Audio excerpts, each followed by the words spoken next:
In the cockpit, first thing I did is turn on the battery switch, and I checked my Daptron clock. The battery showed 24.6, 64 degrees Fahrenheit, 10 degrees C. I come across to the left side and activate my fuselage pump, which will pressurize the system. Then I turn it off for the start.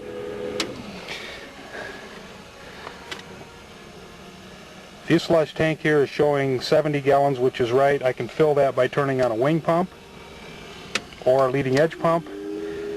And when I do that, you'll see that fuselage tank start to fill up. I usually park the airplane less than full to just keep the contaminants down.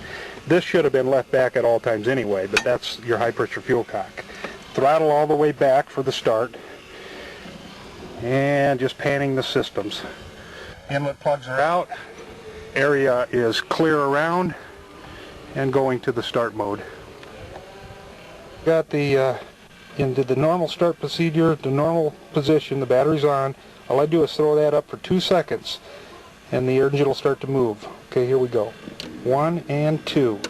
It's automatic. Pan forward, kicks in.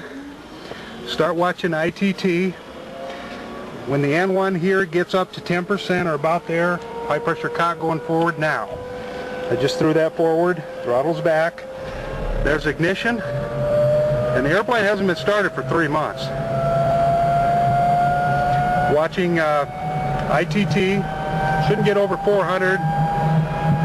Once it gets about there, I give it a little nudge.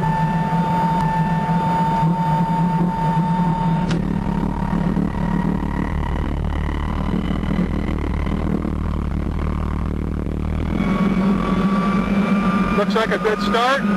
Once it's over 21%, then we run it on up to 30%. Always monitoring the ITT that it stays in the green. And it's been a long dry spell for this airplane. At 30%, I reach down here and turn this back to the normal position. I'll see if I can find it here with my finger.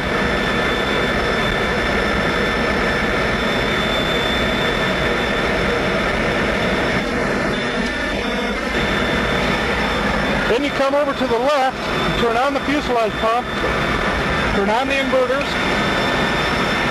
which will activate the attitude indicator and the DG. Turn on the avionics master, which turns on all of the radios and the caution panel across. The after start checklist, we're working on it now, showing fuel flow in the start, 126 gallons a minute at idle of 30%.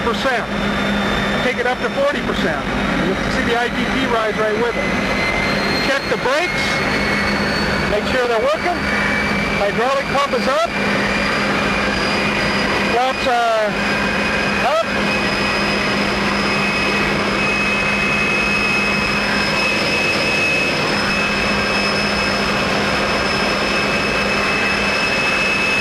Airplane's running in good shape. The inverter will go out when I reset the inverter switch. Here we go. Inverter's out. The only thing left is the canopy. Set this for 800. Caution panel is clear. We want to see a green light in the trim mode. So I take this, run the trim until I get a green light. See it right there. You want that to be in the green for takeoff. There you go. Down to the fuel pump, it's automatically pumping. Blue light stays on.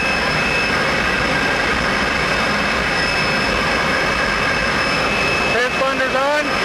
We're in COM 2. 21.9 is the tower. Number 2, nav 1, nav 2, RMI 1, RMI 2. It all works. Indicators on the landing gear, and out. Obviously the North Star, and if you watch this, you can see it flicking off the fuel already. And 173 gallons an hour at 40%, just at idle. power.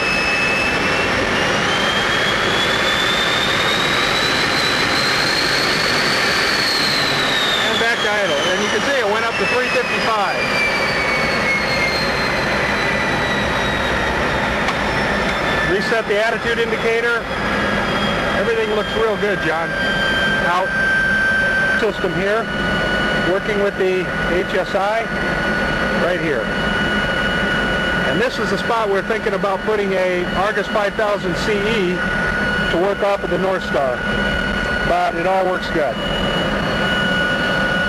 I won't run the canopy down. Obviously I got the ladder in and everything yet, but I just wanted to show you a good start on the airplane. Out. Doing the shutdown, turn the high pressure fuel cock off, kills the engine. I usually will reach back and pull the inverter to save the electrical. Inverters are off, and radio master switch coming off, and fuselage blue light coming off now. Everything's off on the airplane except for the master switch. Master switch coming off now. And after the master switch is off, I reach over to the other side for this new switch that we put in right here. And you got to turn that off. That's their soft start. So you start the airplane normally, and at 10% you reach over and flip this on. It gives it 3 batteries instead of the 1. The 1 gives you the extreme soft start, which will save your quill shaft on a cold morning. Save the quill shaft when you don't want this thing to be grounded.